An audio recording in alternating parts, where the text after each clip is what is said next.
Okay, quick vote. How many of you would turn off the video if I started sobbing right now?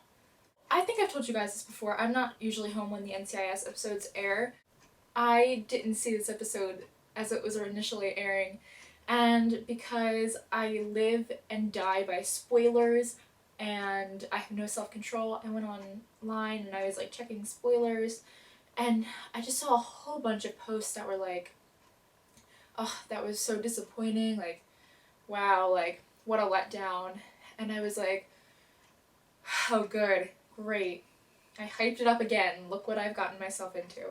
And I love you guys, and I respect your opinion, and now I would like to say I thought this episode was fan-friggin-tastic.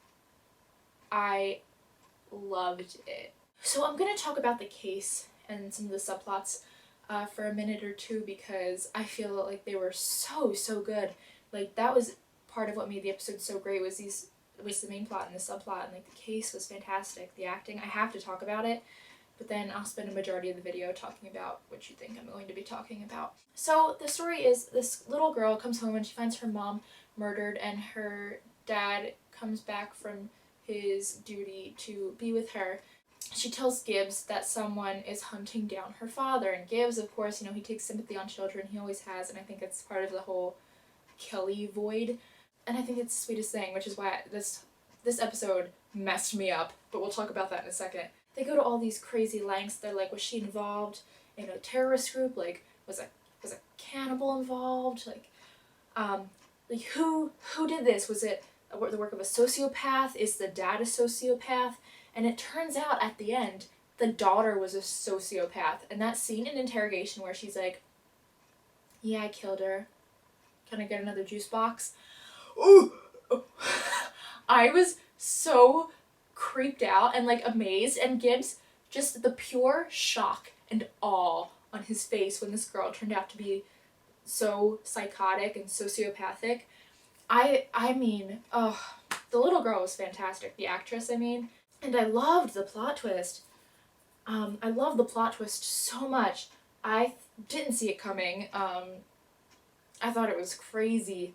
I think I've said this a bunch of times. I think they're coming at us with really good storylines. Part of me wonders if that means we're nearing the end of the series, and I know I don't have any more information than you do, so I don't know. It could go 10 more seasons, it could go 10 more episodes. All of a sudden they're just like using all of these really awesome storylines, and I don't know if it's just coming off of kind of a slump here, in my opinion, like season 11, where we would just go through periods of episodes that weren't all that great, and now we just suddenly got hit with like this blast of really awesome plot lines, and it's like, what? Like, we just reached nirvana. Okay, another plot line is Tony meets up with his old partner from when he was in Philly, and this kind of intertwines with the whole you-know-who thing. Is this woman his love interest? I don't know. These spoilers need to be more clear, because I thought it was that woman, and someone at CBS Studios has it out for me. They're just trying to make me look like an idiot. Because I still could have sworn I read somewhere that it was going to be the woman that was introduced in episode 4, which would have been Leia, but I guess now it might be Tony's old partner, or maybe she's gone too. Why is this happening? The serial dating. Speaking of serial dating. In the beginning of the episode, there is a scene with Bishop and McGee, and they're talking about Halloween costumes, which was a cute subplot, but they talk about Tony's serial dating habits. And he's like, yeah, just like dating around, and he's like being joking. And so when he meets up with his old partner, they kind of have this very like flirtatious relationship, and it's very obvious. Tony's like all up in her grill, and she's making sassy comments. Definitely has a type, let me just reiterate that. And then they go back, and Abby in her lab is trying to recreate this scene with Bishop, and Bishop's like, definitely saw a spark between these two. And then Timothy McGee changes the whole game by saying, yeah, haven't really seen him act that way around anyone since. And then him and Abby share this little moment with the head nod and the eye contact, and it's Ziba, they mean Ziba, oh my god. And then Bishop's like, what are you guys talking about? And they're like, it's complicated. And then Bishop's like, he's clearly trying to fill some void, and Abby's like, yeah, push in the right direction won't hurt. And then Abby's like, McGee, will you help? And Tim's like, as long as we stop talking about this, I'll help. And oh my gosh, they knew. This means the team knew for a long time, probably. And if Tim, why do I keep calling him Tim? That's how emotionally distraught I am. Who's Tim? And if McGee and Abby know, that means Gibbs probably definitely knew. I think that's what's so important to me about this episode. Like that, just this incredible function. Because time and time again, we've seen Tony and Ziva prove their love and affection, whatever you want to call it, for each other. And at least in my mind, I was always picturing, you know, when the big reveal came out, Tim being like, "What? Ziva, you and what? You and Ziva, what are you? Oh my god, what?" But he knew the whole time. Like, they accepted it. When we said everyone knew but them, we apparently weren't kidding.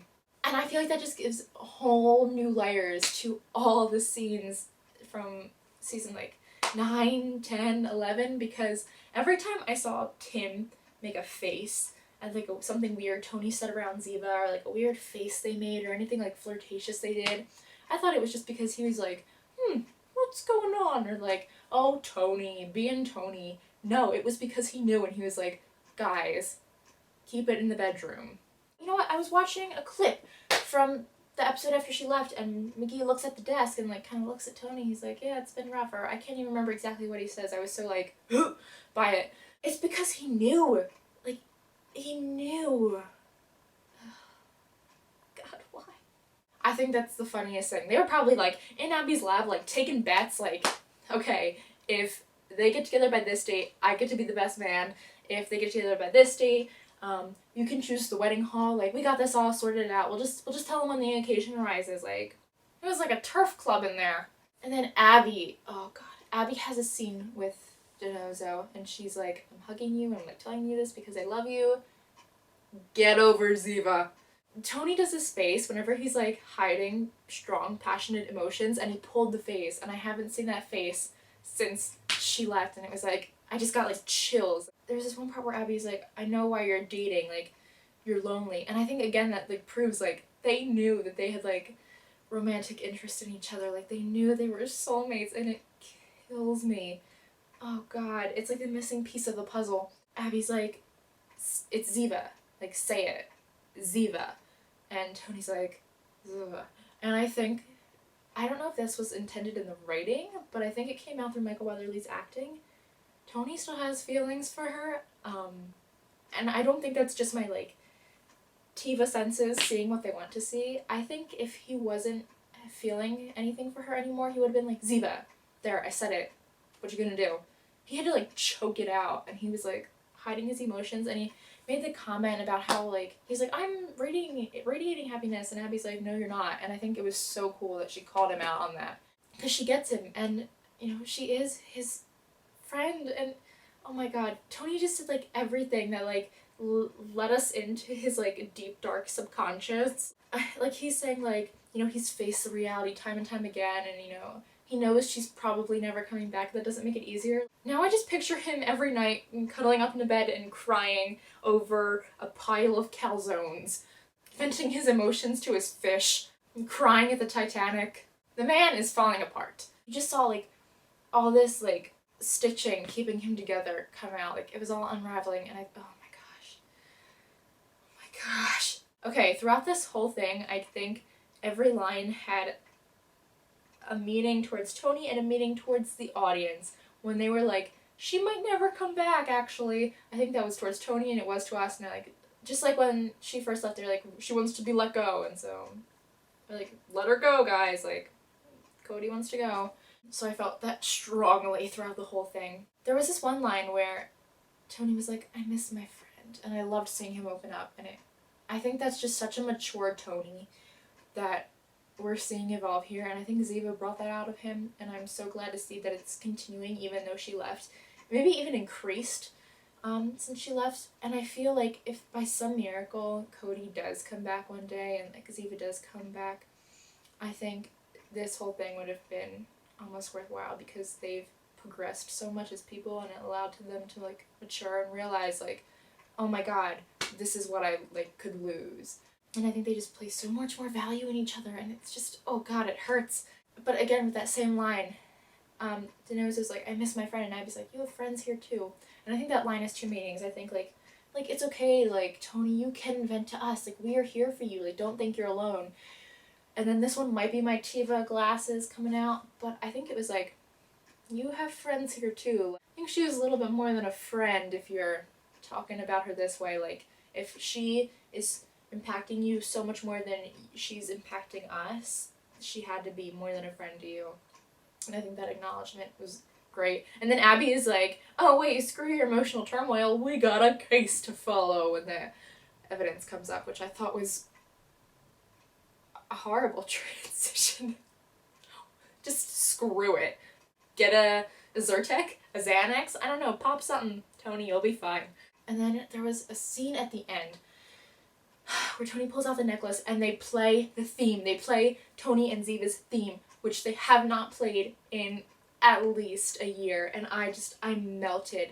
I mean, oh my god, I felt like the world just opened up as soon as like you heard the piano medley. Oh god, I thought that was amazing. I'm so glad they played it. And he's like just holding the necklace, and I'm so glad he still has the necklace in his desk after all this time. It hasn't moved, he still has it there. And then his old partner comes in and she talks about how he ran away from Philly to like find himself without a word, without telling anyone. And she was like, you knew I deserved better. And I think that's supposed to mirror, I'm kind of 99% sure it's supposed to mirror Tony and Ziva. That's why she left. Like, that's why she's letting this happen. I think it allows Tony to understand her decisions better because he made the same decisions and now he's on the receiving end of it. And so he understands both Ziva and this woman better. I think her name is Keats. Zoe Keats. The parallel is just so strong with this one. My god. But the thing that gives me hope is that their paths did crawl again. Oh my god, they learned to walk. Thank god.